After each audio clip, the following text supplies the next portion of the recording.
it's moving really, really fast. It's moving beyond anybody's comprehension of how things are happening. So firstly, exponentialists, we talk about in markets, we're just in the start of the banana zone. That works for crypto, it works for technology. So overall, the portfolio's in a kind of set it and forget it phase where it should start to really perform well. We'll see how that plays out over the next 2-3 months. I think it should be a very strong period because liquidity is on tap. The Chinese are printing money, and the central banks are cutting rates. Most of them should join in. So we should getting exactly the picture that we've been looking for. Real Vision founder and CEO Raoul has long discussed what he calls the banana zone, the phase in every crypto bull market when prices surge dramatically. Powell's confidence in this impending rally stems from what he describes as central banks' behavior patterns, shaped by an alleged understanding formed during the 2008 financial crisis. He believes this agreement, which essentially involves boosting economies by printing money, has kept the global economy from collapsing. Powell is convinced central banks will continue using this primary tool to prevent severe downturns and maintain stability in financial markets. According to him, this will result in recurring banana zones for the cryptocurrency market, which has shown to outperform other asset classes amid ongoing fiat currency devaluation. However, Powell sees something even more transformative on the horizon: the exponential age of technological advancements. A former Goldman Sachs executive, he believes the rise of powerful AI models like ChatGPT and Google's Notebook LM represents a shift in productivity and human potential. Powell describes this exponential age as mind-blowing and disruptive enough to reshape the world in the next 6 years. For this reason, he urges taking full advantage of opportunities in the crypto market now, predicting that current market models and investment strategies will become obsolete against the boundless potential of these AI models. In a recent video on his Raoul, the Journeyman YouTube channel, he delves into the extraordinary opportunities we face today and offers insights on capitalizing on them before the world undergoes this radical transformation by 2030. Before we continue with the rest of the video, do check out daily 5-minute crypto newsletter with all the latest crypto and Bitcoin news. It's a fantastic analysis of on-chain crypto data and breakdowns, and the best part is it's absolutely free. They'll cover expert predictions, breakdowns of on-chain crypto data, and any breaking news you need to know, all in a nutshell. Click the first link in the description and enter your email to join over 50,000 others in becoming a better crypto investor right now. I think you've learned by now, I like to mix it up between the macro and the crypto, but the technology is the thing that is really blowing my mind. It's capturing more of my attention. The crypto thing, sure, we've got our bets on. There's not a great deal to do. The macro, well, that doesn't change a lot.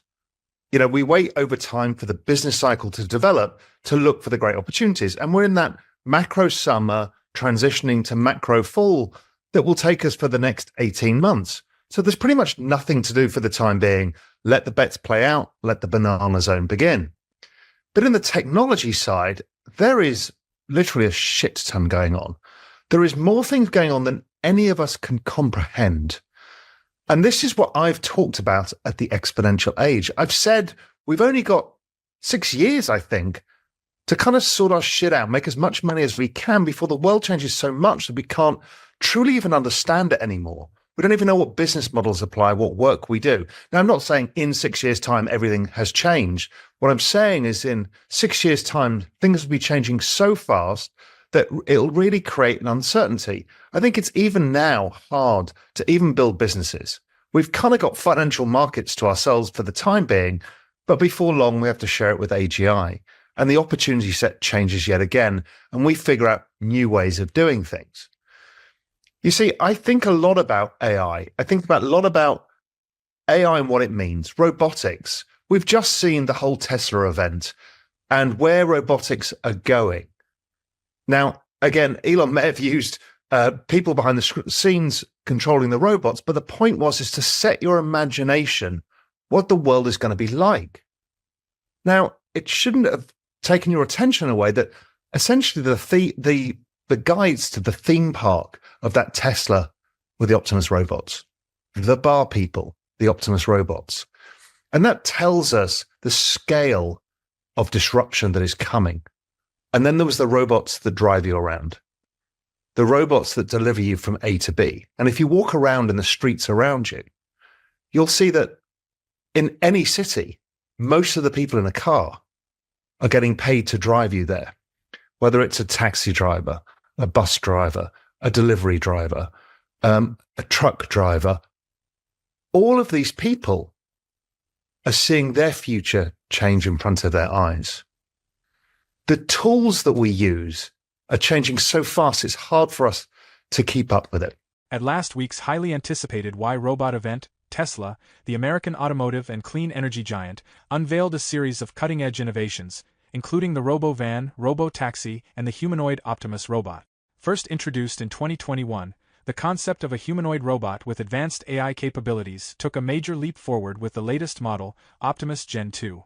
This updated version boasts faster walking speeds, improved hand mobility, and enhanced sensors, enabling it to tackle more complex tasks than earlier models.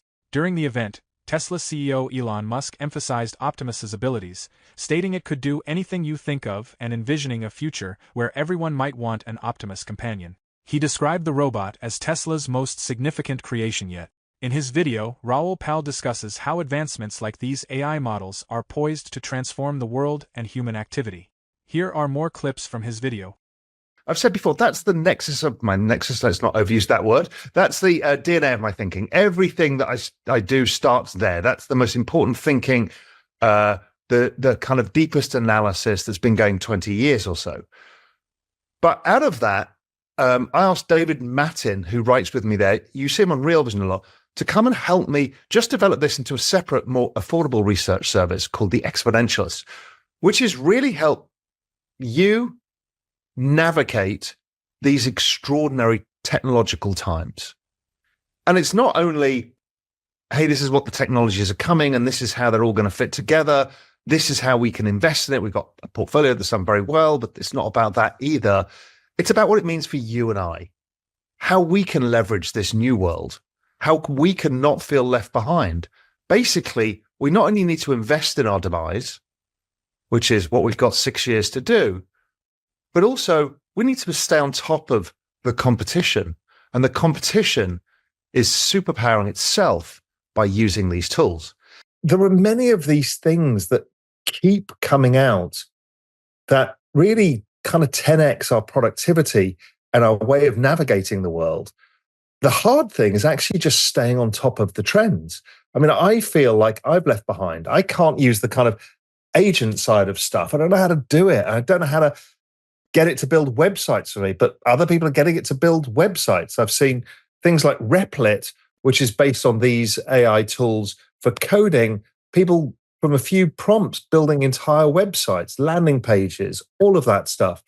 It can generate, obviously, all of the code that you need for building stuff, but it can do so many things. I mean, I was in northern Zambia in the North Luangwa River, middle of nowhere.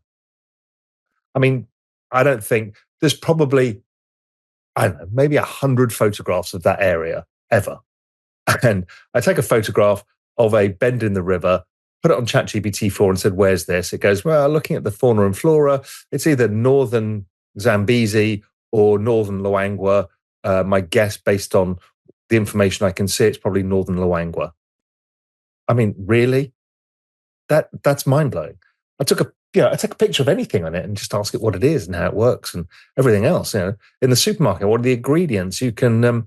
I was watching 2001: A Space Odyssey on the weekend, and I just took a picture of the screen of the, from where I was sitting on the sofa, and said, "What film is this?" Less than 1 second, it answers the question. Oh, it's 2001: A Space Odyssey, and this is the scene.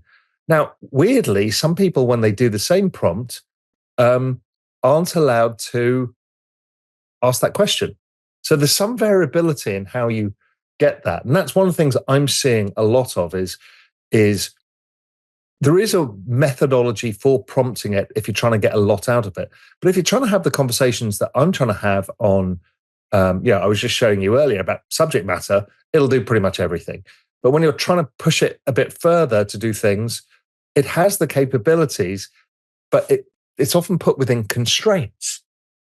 And that's been part of an interesting thought process that I've been going through. As you know, I've been talking about, are these models actually alive? And there's a whole group of people who think they're sentient. And I talked about that guy, Joshua Back, and I urge you to watch those interviews. I dropped it in the chat of the previous session with David and I, where you might be able to go through and understand what is the difference between living machines and living creatures. And the answer is we don't know. We don't know what living or alive or sentient or conscious or any of these topics actually mean. The world is evolving, and so are the immense opportunities for those who recognize the significance of this transformative period. Raoul Pal's exponential age thesis centers on rapid technological advancements, particularly in robotics and artificial intelligence. He points out that severe global debt, combined with an aging population and declining productivity, has created a critical economic challenge. In Pal's view, our current productivity levels fall short of managing this immense debt. This is where he sees AI and robotics as revolutionary forces, reshaping the traditional GDP model by introducing unlimited productive capacity and drastically enhancing productivity. AI scales knowledge infinitely, while robotics can revolutionize physical labor. Pal believes that the productivity boom from this exponential age could be the solution to the debt crisis, potentially driving unprecedented GDP growth and averting a global economic collapse. Do you agree with Raoul Pal's exponential age thesis and his belief that we may finally have a lasting solution to the global debt crisis? Share your thoughts in the comments below. For more Daily Dose Crypto news, check out these 2 awesome videos on your screen. Click now and we will see you on the next video.